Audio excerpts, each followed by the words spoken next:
Thank you for watching, liking, commenting, sharing, and subscribing right now. Hey everybody, I'm Chris Pirillo, and this is your Geek Out for today. The Geek Out was brought to you by GoToAssist from Citrix. You can take control of your IT world from one simple cloud-based platform. With GoToAssist, you can keep all of your systems up and running while keeping all of your users supported. And you can provide live or unattended IT support from anywhere, even from your iPad. Of course, this is my iPad. You have to get your own.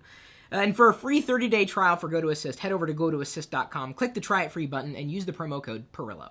Our top engager today, according to the free Locker Gnome app available for both iOS and Android platforms, is Jaime Manzano. He's been sharing, he's been commenting, he's been rating. He's pretty awesome. You are too. Over 5,000 of you have downloaded the free application that we built on the Mobile Roadie platform, the easiest way you could ever build an app for your community. You should try it. I did. It worked. Got a few articles I wanted to share with you today, and hopefully you find them interesting enough that you would share them with others. One is using the internet or smartphone to control your home thermostat. And I do that. I can easily set the downstairs level to, well, currently 77. I can turn off the heat. Why is the heat on downstairs? Diane, you're crazy. It's cold. You know what's cold is 50 degrees. Anyway, I don't need to stand in front of the thermostat. I have an app to do it for me. Of course, I had to replace the thermostat, which I recorded in a video earlier. But your home could be getting smarter, with these devices. You've got a smartphone anyway. Why not use it for everything? Do you guys use smartphone apps inside your home to automate processes? It's a smart thing to do. Cinema Ninjas improved the cinema experience. Okay, this one was the most shared on Facebook today. So there's a theater in the UK that essentially hires people to dress up in full black bodysuits so they can't be seen by the patrons, and then they sneak around all quiet and if a patron is on their phone or they're talking or they're doing something that they shouldn't be doing while the movie's playing, the ninja comes around, and tells them, hey, you shouldn't be doing that. It's kind of a cool job description. How would you like to say you were a theater ninja? This was real. It really happened. There are theater ninjas. You can be a ninja, you just can't talk about being a ninja because apparently ninja are not supposed to do that. Or they're bad ninja. Ninja? Ninjas is? U.S. government spies on citizens' Twitter accounts. Hey, I warned you before. Don't share things that you wouldn't expect the world to discover. Anywhere. In any way. You think the email is secure? No, the email's not secure. You think everything you do online is secure? No. Yeah. Oh, but you surf through a proxy. No, you gotta be careful, man. You don't think the stuff can be traced? And I'm not just talking about the stuff they do on TV or in the movies where, we zoom in and do this and then we can find it. No. If someone wants to get to you, they could get to you. Now, not to say that you wouldn't be skilled enough to be able to dodge the government in the activities that you're doing online, but inevitably, if they want to get you, they will. Well, whether it's a government or a private institution, my point is, if you don't want to have things discovered about yourself that you would rather not have discovered, just don't do them. Don't do them. Don't do them! Sorry, I didn't mean to okay, hopefully we can attenuate the mic there. I just wanted to get your attention. Do I have your attention? Good. Now, it's not to say that it's the government's place to spy on people. I don't think it is, right? Yeah, I'm not in support of anything the Patriot Act has to say, and that's just for everybody who lives in America and beyond.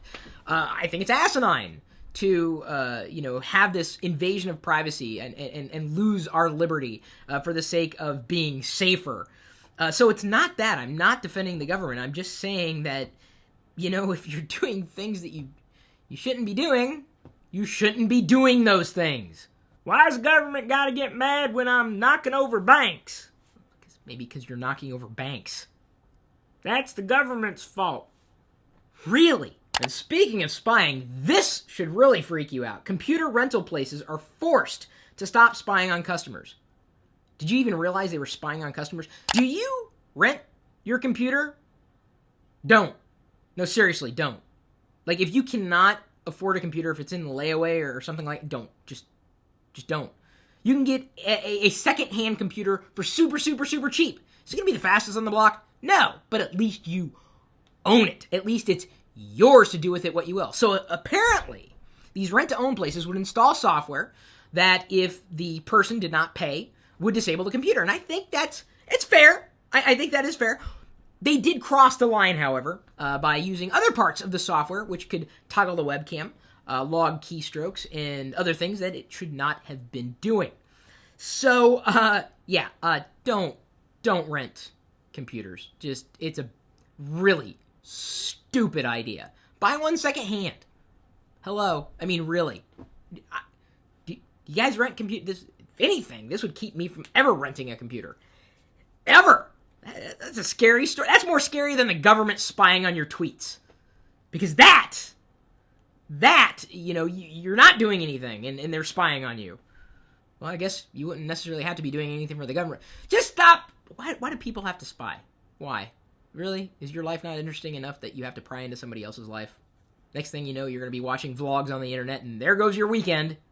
Parenting. How to raise a geek. So I'll get back to this guide in just a few minutes. That's what I want to geek out most today. But also wanted to mention, we wrote up an article on 720p versus 1080p, our opinion. And in our opinion, at this point, the bottom line is you don't need to be uploading 1080p for everything. I do for the vlogs, but we don't for the geek outs. 720p is just, do you really need to see me in any more clarity than you have right now? In fact, you probably want me in a lesser definition than I am being produced. Look at all my skin imperfections. Really? You want a higher resolution? I don't think so. Well, you might, but why? Right teeth that yellow? No, it's the white balance on the camera. Apple's split with Google over iOS maps, driven by turn-by-turn navigation dispute. Now, I do not want to beat a dead horse, but yeah, I guess that makes sense. Apple wanted to own more of its data, and if its contract ran out in a year, well, it was inevitable that Apple was not going to renew with Google, which is now its competition, especially with maps. Google did not want to add turn-by-turn if Apple wasn't going to allow them to include more data and branding on the iPhone, and it's not Apple's responsibility to produce a great device for Google. The cool thing is, you can use Google Maps on the phone, as I've pointed out before. I found an app called Scout, and you may have known about it before, but it's at apps.scout.me. And with this web app, and it's a web app, you can install it, you can get turn-by-turn navigation directions from your smartphone, and in audio, too. So audio turn-by-turn nav in a free, or at least that I know of, it's a free web app, apps.scout.me. So if you want Google Maps, you can use it on iOS, anything, or, well, any platform, really. And you now have another alternative. Not that you didn't have other alternatives before. Bottom line is, Apple wanted to own more of its data. Shock. Google wants to own more of its data. Shock. Okay. Dead horse beaten again. Google Play celebrated its 25th billion download, and they're celebrating by offering 25-cent apps, discounted books, music, and movies. So congratulations, Google. That's a lot of downloads. I've downloaded my own share of apps for Android. In fact, I got to tell you, I got these, I didn't, not just me. Diana got one too. This is Diana's Android. Larson sent us little Android figurines because remember in the iPhone 5 unboxing, I had my green Android figurine, which is over on the other side of the office right now. I said, they've got more of them. I need to possibly get more. And Larson took us, by our word, and he sent other Androids. I don't want the pink one. That's not for me. This one's the nerd Android. Hey, they're not supposed to fight. Are you trying to jailbreak me? I was trying to kiss you. Oh, that's how you kiss? That is the worst kiss in the world. Samsung has fix for Galaxy S3 reset vulnerability, asks users to update software. And apparently this flaw, which made the rounds yesterday, it affects more than just Samsung devices. This is apparently a flaw in the Android dialer. You may want to look into getting an update for your version of Android if you hadn't looked into it before, because basically someone can send you a number that you click on or load in a web page, and your phone will be magically reset. And by magically, I mean, Rupert Murdoch backs down in war with Parasite Google. Oh, I guess it's not such a bad thing for a site to help people know what you're producing on your site. Welcome to the 21st century of the internets. Amazon starts a shopping site for the environmental crowd. In the Seattle area, we can get Amazon Fresh, and we do. You've seen it in the vlogs a few times, and they're now bringing bags instead of these gigantic containers, items that can be recycled over and over and over again that have a very low footprint. Is that the right word? Environmental impact with footprint? What's the word? I'm not an environmentalist. Dude, I'm running dual 30-inch You think this is saving energy? Hello! YouTube viewer Bruce Lee writes, where do you come up with all these topics? Really don't know. I mean, it's based on inspiration. That's what we write about on LockerGnome.com. And, of course, the things I talk about in Geek Outs and potentially the vlogs, just because they're things that come up. YouTube viewer Sargenteron2004 writes, Chris, can we not like sports and geeky tech? Seems like the Android versus Apple argument. I guess you could like both. It's just, I don't know. I've just got this thing against sports. I tried sports when I was a kid. It never worked out. And they just bore me.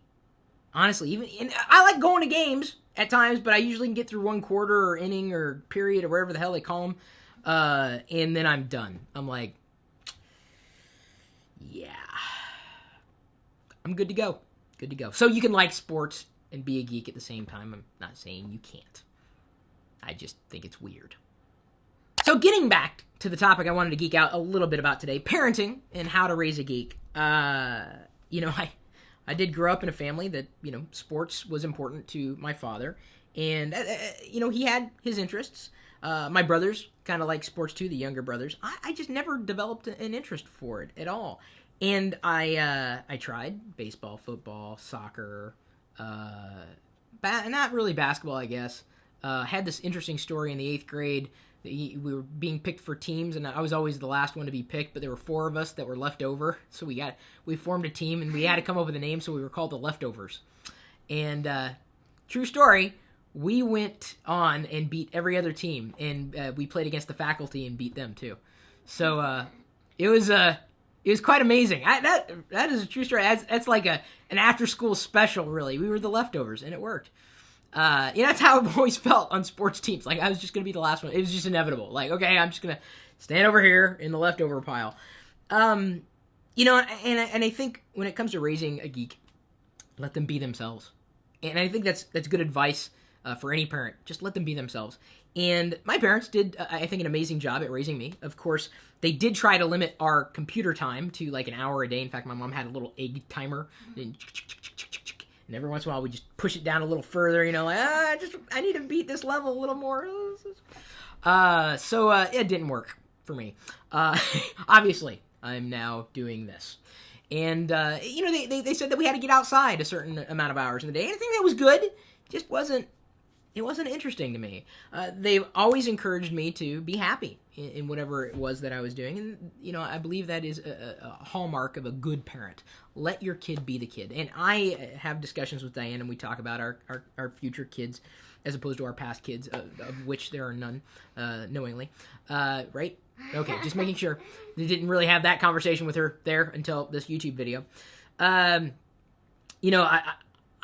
would be happier if my children, were interested in the same thing I was interested in. If they happen to want to go into sports, it's not going to drive a wedge between us. I will do my best.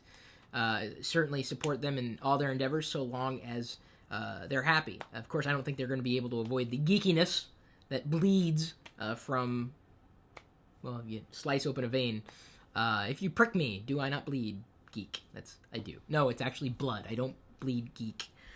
So anyway, getting off topic, which I guess really wasn't a topic that really need to be delved into too deeply to begin with, but it should go without saying. If you're a parent, let your kid be the kid, or let that person be a person. It is a separate person. It is an extension of you, but not you. Don't live vicariously through that child. Let that child be the child. That's how you raise a geek. That's how you raise a child. That is going to be my philosophy. It's going to be tough if those kids aren't geeks, not interested in talking about the same things. It'll be heartbreaking, but what are you gonna do? People gotta live their own lives. You gotta be happy with who you are, and that's being a geek, being happy with who you are. So thank you for being you and being happy, hopefully, and appreciating our effort in talking about these particular topics today. Thank you for sharing. Thank you for liking. Thank you for engaging. Whether we're talking about the app on Twitter, Facebook, Google+, beyond. When you link off to a Locker Room article, we feel good. It actually boosts our confidence that we're delivering information to you that you want to see on a regular basis. So your participation is as important as me doing this video for you. And yes, this is all for you. We'll see you later.